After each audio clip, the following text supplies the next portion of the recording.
Hello, you wonderful people, and welcome to another episode of Crime Centric. This being a show where it's about crime dramas that I watch. For today's episode, I'm going to talk about the latest episode of Good Girls. A lot of really interesting things went down in this episode, so let's break it down. This is the spring finale, basically the mid-season finale. It's crazy what kind of went down in this episode. Well, first and foremost, I like the intro because at first you're like, okay, where's this going? It's a cop that kind of was busting Rio for Lucy's murder, but he had an alibi and everything, and he ends up meeting with the councilman, Rio's brother / cousin. And I think it, once again, I still think it's his cousin. Because later on he refers to Rio as like, yo, cousin. And so it's like, yeah, he drops the brother stuff because it's like, nah, I'm pissed at you right now, so you're just my cousin. Like, that blood tie, like that brother, it's like, yeah, we cutting that. We're just cousins right now because I'm about to fuck you up type of thing. Regardless, we'll get to that soon enough. But, at first I was like, okay, so is he on the payroll type of situation? The fact is he's meeting with the councilman, but they tied that back in later on, so I thought that was it's actually interesting, kind of obviously getting introduced to him and his daughter, like she's having these nightmares, and he's like, yeah, I'm the cop, so we don't need a security system, I'm gonna protect you, and it's like, I guess that's also the point of that scene too, is the irony behind it, and also foreshadowing in a lot of elements, because it's like, yeah, I'm the dad, I'm the cop, don't worry, I'll protect you, nothing's gonna happen to you type of thing. Go ahead. So we have that. At the same time, obviously, with the aftermath of everything, because Beth meets with Dave and Phoebe, and I love Dave being like, don't look. And she's like, what? And she looked, and he's like, I told you not to look. She's like, I didn't know what not to look at. So it's like, what's going on here? Like, we could try to, like, get him again. And Dave's like, they've literally pulled the plug on the investigation. And it's like, well, what about us? What are we going to do? And so the girls have been left in the wind now. And it's like, their whole plans of moving to Nevada, that's out the window too. And it's like, okay, so for Annie, it's like paying for Ben's college is off the table. For Ruby, stands without a job because he can't go back to the strip clubs because Gene got arrested, and basically all the ladies there kind of went back to get different jobs. So it's kind of like, yeah, they're kind of screwing that department. And in Bev's case, it's like Dean's going to go back to jail. So it's like, what do we do? Because literally the rug's been pulled underneath them because of all of this. So, and it also corrects me on something I was wondering last episode. She must have had that conversation with Annie and Ruby at the time, because there was no fuss or conversation, because I thought like Ruby was going to be pissed at her making what's, as I kept saying last episode, a unilateral decision. But maybe it's also either they had that conversation, it just wasn't on screen, or it's the thing of, I know we're fine with you doing what you're doing. You took your swing to take him out of our lives, so we can't fault you when the opportunity presented itself. So even if you had to make that unilateral decision, it was kind of the decision we would have all gone for anyway, considering like they kind of figured us out. So you making that decision we're kind of fine with, because we were kind of had literally no other choice in the matter. Well, you did, but it wasn't an option they were really too keen on, because staying with Rio wasn't really an option, considering like, yeah, Secret Service was going to bust them anyway, because it's like, yeah, we're kind of done with you after this, we're just going to like take you down as well. So maybe that's kind of the explanation for it. But a lot of interesting things. Obviously, Annie's talking to Ben about, Ben kind of realized, like, right, I know you don't have the money to take, like, for me to be at this school, so it's like, yeah, I'm going to sell my lacrosse equipment. It's like, no, don't sell it. Maybe we can get you, like, maybe in, like, a particular team, like a local team or something like that, like a group, like, not like a school-based lacrosse team. But for Ben, it's like, I want to take, put it all towards karate lessons. And it's like, why? It's because Ben's like, the last time I was at that school, because it's like, yeah, I've got friends and still connections to my old school, so I'll be fine about, he's trying to make the best of, like, yeah, he really likes his school, he likes the friends he's made, he likes the lacrosse team, but it's like, yeah, if I go back to this school, the last time I was there, I wasn't Ben. And you're like, right, he's going to have to defend himself, because it's like, that's going to be a whole complicated thing in itself, because people are definitely going to treat him differently because of everything too. So it's going to be a whole thing. And obviously Annie feels like, well, what, she wants to try to do the best she can, so she goes to try and get financial aid, trying to help out. And obviously the lady's like, honestly, you were probably the worst situation we've seen of like poor. You were probably the poorest person I met. She's like, thank you. But because of her criminal record, which they referenced at the beginning of the episode, it's like, you can't, qualify for it. And it's like, she's like trying to explain the circumstance around it, but it's like, it's still a no-go school policy. And it's like, well, do you have a boyfriend or something? She's like, yeah, just rub it in. And it's like, someone that you get naked with on multiple occasions. And she's almost like, all right, where are we going with this? So she kicks it with, I feel just as, I'm like Annie. I don't know home dude's name. The homeless dude that lives in his car. Like, I don't know his name. He'd fight me on that because, like, whoa, I'm not homeless. I have a home. Yeah, I'm living in my car, but it's still a home. So Annie ends up turning to him. I thought it was interesting that she knew exactly where her spare key was. I think that's kind of speaks volumes. Like, oh, you know where my spare key is? I mean, to be fair, it's probably a thing of she probably saw him put it away, or maybe he let her know ahead of time. So Annie's kind of like, yeah, I need you to kind of say that we live in the same address. This way we can get financial aid for my son. And he's like, all right, so if I do this, you can never come to me again. Because for him, it's like, he's always tired of being used. It's like, I don't want to be like your go-to, like anytime you have issues. I want it to be a situation like he wanted them to be a thing. And it's like, last time they spent some time together, they were kind of hitting it off, but Annie was probably like, this isn't fine, but like, this isn't something relationship should be built off of. I don't know whether it's still like, at that time, maybe there was still some lingering stuff with Josh she was kind of lingering and hoping for, or maybe it's just like, this is my time to focus on me, so I'm not really in a position to be in a relationship, especially with a dude who's kind of worse off than me. And I think for Annie, that's speaking a lot when you're worse off than I am. But sadly, he shows up because it's like, right, my car got hit by, like, was it like a telephone pole or something, and like the electricity ignited. Basically, his car blew up, so it's like, I have nowhere to go. And it's like, hey, Ben, good news or bad news? Good news. Get to stay at the school. Oh, how? And that right there is the bad news. So he's like, yeah, because Ben's like, that's my toothbrush. She's like, yeah, sorry about that. I'll get you a new one. Rumi, it's like, oh boy, this is going to be interesting. But who knows? Maybe this will be a fairy tale where it's like, hey, now that we're under the same roof, for him, he's probably going to be pining like, hey, maybe we can actually be boyfriend girlfriend now, making our dating official, so we don't just have to be shy about it.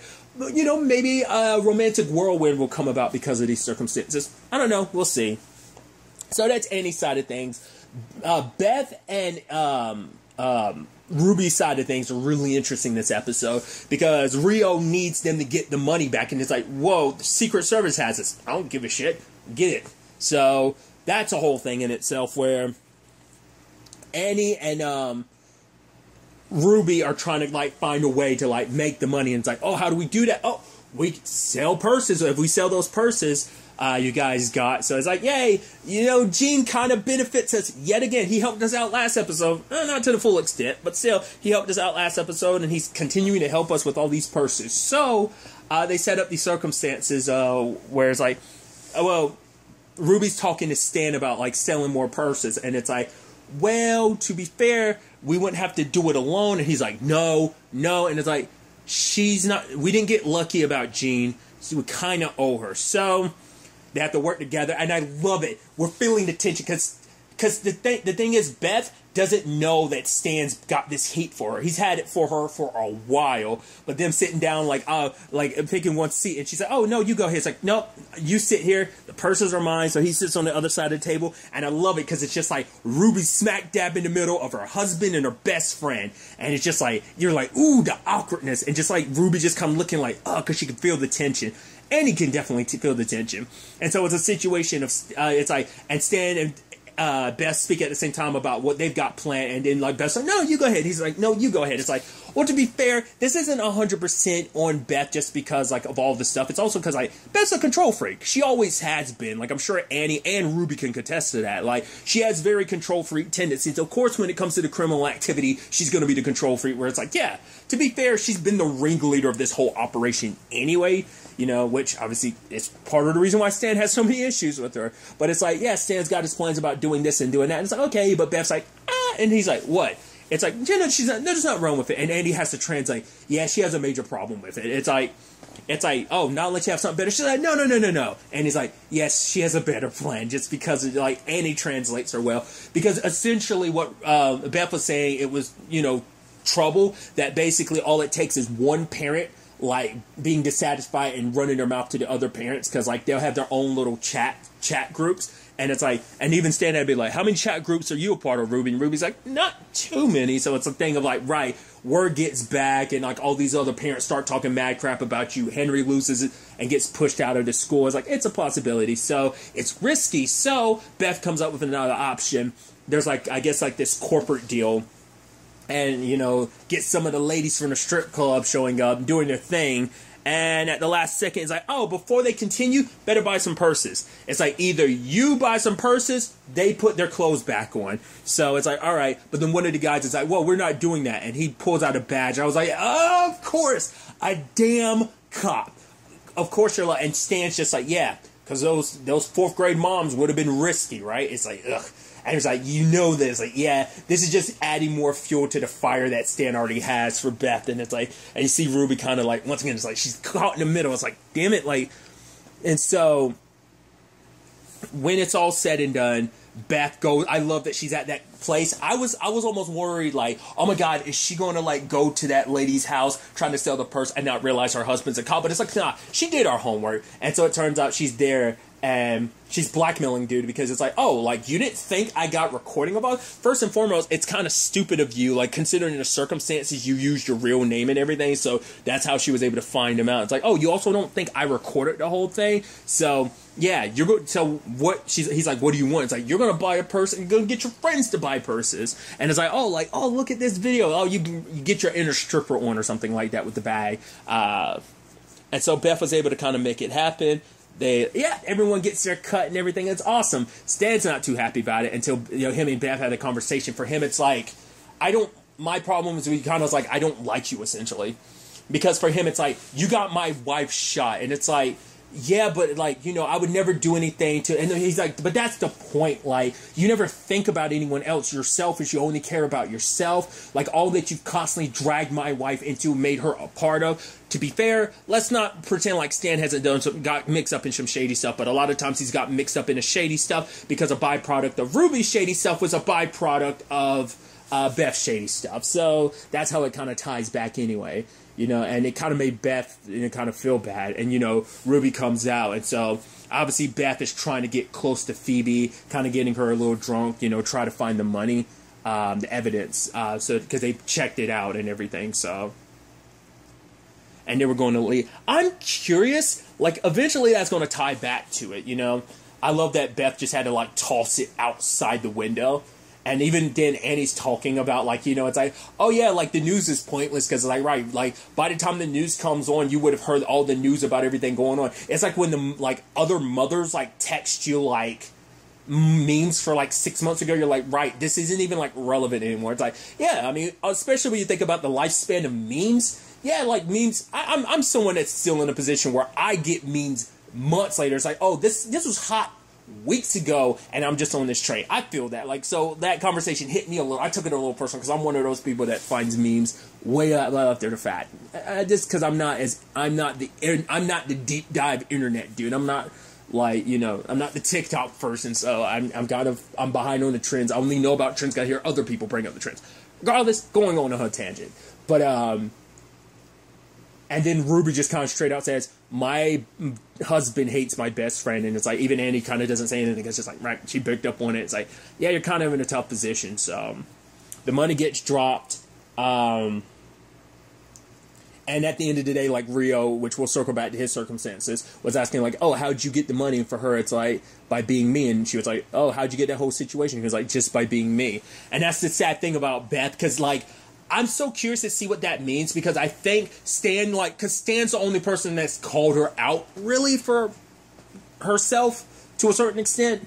Like, there's been issues. Obviously, Stan's kind of called her out a little bit. Not Stan, Dean's called her out a little bit, but it's still a situation of, like, hearing Stan say all that made her kind of realize, like, right, this is about me and everything. I'm the one that kind of orchestrates so much stuff. I'm the reason why, like, a lot of this stuff, like, it does fall back on her to understand, like, especially because she felt bad about the Phoebe thing, because it's like, right, all I had to do was be me, because, like, I think Stan had called her out by being like, yeah, you don't want to go back to being your boring self, so, like, once again, she enjoys this. She wants to make it seem like, oh, I just want to get out of this, but even if you got out of it, you find a way back to this, even in Nevada, because this, for you don't want to, like, I brought up, like, there was a couple episodes ago, she was like, yeah, I don't want to go back to my boring life. She was saying that just to get close to Rio, but she was also speaking the truth. Like, she doesn't want that normal life. She'd like, lose her damn mind if she had to go back to that life. She enjoys this because for her, it's like, I'm really good at this criminal stuff. Like, so, she found something she's really actually passionate about. And, like, so, so even she can recognize it now, like, right, like, you know, me being me, how I've kind of dragged a lot of people into this, and what I've kind, you know, especially feeling bad because she was using Phoebe like that, you know, especially because Phoebe was like, yeah, that's what makes you a good person. She's like, yeah, don't think so. It's like, yeah, it's like her doing what she's doing, and it's like, yeah, it's just my own self-preservation, and everything's done for me, and like so many people, Ruby and Annie follow me, and it's like I've kind of dragged their lives into my stuff. But at the end of the day, Ruby was talking to Stan. She was like, I didn't do it for Beth, I did it for me. I'm curious, like, what she was talking about. I think she meant in general, maybe what sparked all of this. It's like, obviously they had their issues at the time, but also it's like, I went along with the plan, not just because it was best plan. I didn't go along with it for her. I went along with it for me because this is our best option at the time to do everything. It's not like, you know, I'm choosing, because for her, I think Ruby was trying to make it clear, I'm not trying to choose her over you. I'm not trying to choose anybody. I'm trying to do what's right for all of us at the end of trying to getting out of this, because I don't know how much Stan's really filled in about the current circumstances. I don't think he's filled in about Nevada. I think the only one that knows about Nevada is Dean. He's the only one. So, nevertheless, it brought up a lot of interesting stuff. Since I did reference, like, that other side of things, like I said, that cop, like, the moment Phoebe walked into him, I was like, oh, he was like, right, because he saw Rio's picture, and he's like, whoa, what's this? What went wrong with your case? He's like, yeah, she's like, if I knew, I wouldn't be kind of packing up and going home. So he gets some evidence about Lucy. It was in particular the tickets, and somehow he ends up connecting that to the councilman, because apparently, I guess, he talked to other cops and found out, like, oh, like, the councilman's the one that hooks you up these tickets. So he ends up confronting the councilman about it. It's like, yeah, this is about, like, kind of a murder and everything. So it's like, essentially being like, you know, yeah, could you get these tickets for my daughter? She's really big into MMA and stuff like that. And the councilman, he's like, oh, yeah, no problem. And kind of walks away. And he confronts Rio about it later on, you know. I actually kind of halfway expect... It didn't turn out the way I thought it would. I thought the moment he got in the ring with Rio, it's like, oh, it's going to be fun and games. And then I thought he was going to get serious and start beating the ever-living shit. I thought it was going to be that. To a certain extent, like I said, I got it right, but he kind of calls him out. It's like, right, you didn't even, you ask him all these questions about the fight, but it's like, yeah, you weren't even at the fight. You were all putting bullets in that girl, and it's like, dude, I work hard on the weekends and stuff like that. He's like, it has nothing to do. He's like, why'd you do it? Oh, did you do it for her? It's like, he's like, nah, I didn't got, like, saying like that's none of his business. But it's like, no. What you do is my business, because we're kind of in this together. So when I have to, like, be, you know, it's like now you've connected me to that by using me as your alibi under the sort, like, if you would let me know, we could have covered some more bases, but because you had to go rogue and, you know, oh, make her see how big you are, you had to whip it out, right? And he's like, huh, she already knows it. He's like, right. All right. And he's like, well, you tired already? He's like, nah, round 2, takes off the gloves. At first I was like, oh, he's about to knuckle up, like, barehanded. It's like, nah, got his dude holding him, has a damn stool. I was like, yo! And that is kind of interesting, you know, once again, Rio being like, yo, he got the black eye for being him, you know? So, operating. So, kind of showcasing, like, his cousin ain't about that shit. It's like, no. You want to fuck up, that's on you. Don't fuck me up at the same time, because I'm the one out here covering your ass. I'm the one that makes it possible for you to do what you do, get away with so much of your stuff. So it's kind of like, yeah, don't forget who runs this. And I could be mistaken, it seems like that could easily turn into a situation where, and maybe this will help them in the long run if they can somehow get Rio to turn against his cousin. They can have them turn against each other.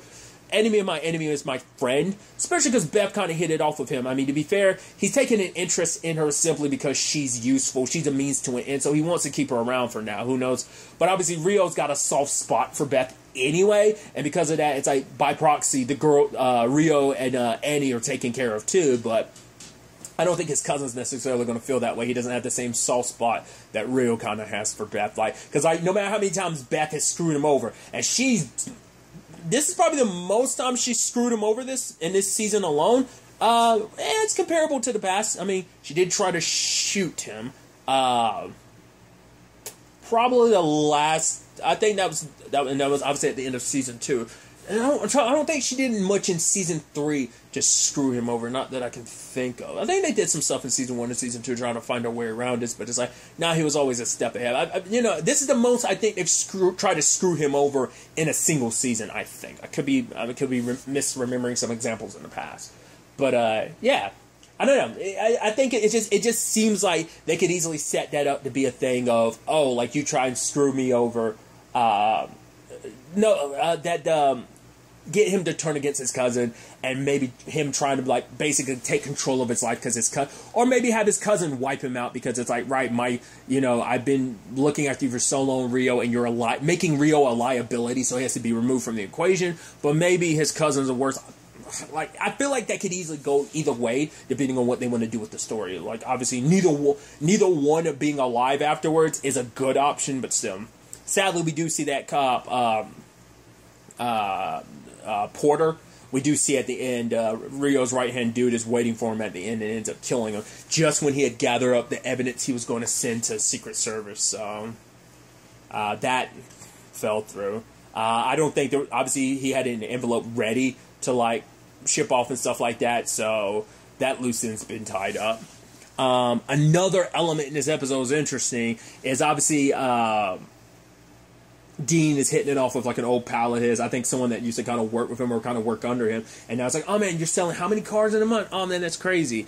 And he's Dean's like, oh yeah, let me get you this stuff. He's like, yeah, I'm gonna pay for it. And it's like, yeah, you go and want to invest in it. He's like, yeah, I want to be a part of a pyramid scheme. And it makes Dean pause because he initially thought that too. He's like, no, it's not like that. And then there's a beeping. He's like, what is that? And it's like, because his friend was like, yo, I could hook you up like car dealership job or whatever. It's like, oh, on this particular side. Like, oh really? And then beep, beep, beep. And it's like, oh, right. Reality kind of came and smacked him in the face in that moment. It's like, right. He's like, and his friend looks at his leg and is like, oh. And so it's just kind of a thing of like, yeah, I should probably, leave. So, and it's, and so he ends up talking to Breckin Meyer's character, but like, yo, I want to kind of, maybe this isn't right for me. Like, I was really good at cards. I could sell it. It's like, oh, no. He's like, sure. Just pay back what you, oh, cool. Here, I package up all this stuff. No, those are just the samples. They're like, I never got anything else. Oh, that's because the moment you bought the samples, you buy into, like, all the other stuff, too. And he's like, yeah, so how much is, like, oh, I've got a garage full, like, a year's worth, so... And Dean's kind of like, oh, yeah, and then I'll pay. He's like, yeah, because he was trying to make it seem like, no, even if you're not part of, like, this pyramid scheme, don't worry about it. The fact of the matter is, we're good. We're going to ride or die. You're part of the crew. You're not going in order, you SOB. And it's like, yeah, work it off. And obviously later on, they're in the hot tub and everything. And he has to be friendly with, like, oh, these dudes screwed me over. Like, now I'm stuck in this. So, yay, hubby's going off doing their side criminal stuff. Not 100% their fault. They just got mixed up in it. I mean, to be fair, Beth kind of did the okay, but what I'm curious, is Dean going to say anything? Because it's like, right. Because basically he would need a crap ton of money to pay off all of that, to make up for all the money that was lost. But now it's like, oh, you can, I don't know. That could be potentially something that could play a role later on, whether they can make use of that. We'll see. Another element to consider, too, is the cop she blackmailed. Storylines like that could easily come back in some way we don't quite see. So, I don't know. I'm interested. Like, he's dealt with for now, but that doesn't mean he's going to stay dealt with, So, and obviously Rio used the money. It's like, nah, I got a surprise for you. Beth opens it up in front of them, and it's like, shit. It's Canadian plates for forging money, and it's like, okay, so now the business is expanding. We're going international, baby. I mean, it's still North America, but still, it's going international because we're going outside the U.S., and it's like, and he just being like, I hate Canada, or I hate Canadians, or something like that. It's like, cool. Who knows if the buck is going to stop here? Like, eventually, it might go further international, like on this side of things. Maybe we might go more East-based. It's going to be interesting. To be fair, this ain't the first time, like, obviously they've made, it wasn't in season 1 they had to go to Canada? Ain't that, no, I was about to say, isn't that where Ruby got shot? It's like, no, that's where Ruby shot a dude in the foot. I forgot about that. So, interesting elements to kind of leave us off with, like I said, this spring finale / mid-season finale. I had to think about it, because I was like, right, I think this is actually episode 9, not episode 8, so that's interesting. I believe it's episode 9. I could be mistaken. So, from what I avoided looking at the preview, but it does seem like the next episode is going to be June 24th. So, we are going to be waiting like a little more than a month for the next episodes, but I'm really curious to see where the back half of this season is going to take us with all of this. It's definitely going to be interesting. Once again, with the expansion and everything. So, and everything with Dean. Is there going to be any mending offenses between Stan and Beth? Like, that's probably still going to be a complication going forward, and Ruby's still going to be caught middle. Because, yeah, she can recognize, like, Stan's issues with Beth, because she recognizes them, too. But, like, her and Beth, like... Because, I mean, let's face it, too. Her and Beth go back further than her and Stan. So, it's kind of like... I mean, I think that's a complicated thing in any, like, relationship where it's like, right, so, like, you know, who you going to listen to? Like, who you going to pick? The person you married to kind of, for better or for worse, through richer and poorer, or a best friend you've had since you were a kid, you know? Questions and elements like that have to be considered. I think, you know, not just within the show, but obviously, like, that's stuff that people legitimately have to deal with in real life, too, when it comes to relationships. I've never come across that in any relationships I've had, but, like, that's also because I'm a bit of a loner, but we won't get to my personal issues this episode. Nevertheless, like I said, I'm sad that we have to wait so long to get more Good Girls, but I'm excited to see where things take us when we do return with Good Girls once again on June 24th. But really, that's all I want to talk about. So next time we meet, be happy, be safe, live life to the fullest, and enjoy it. Good day, and goodbye.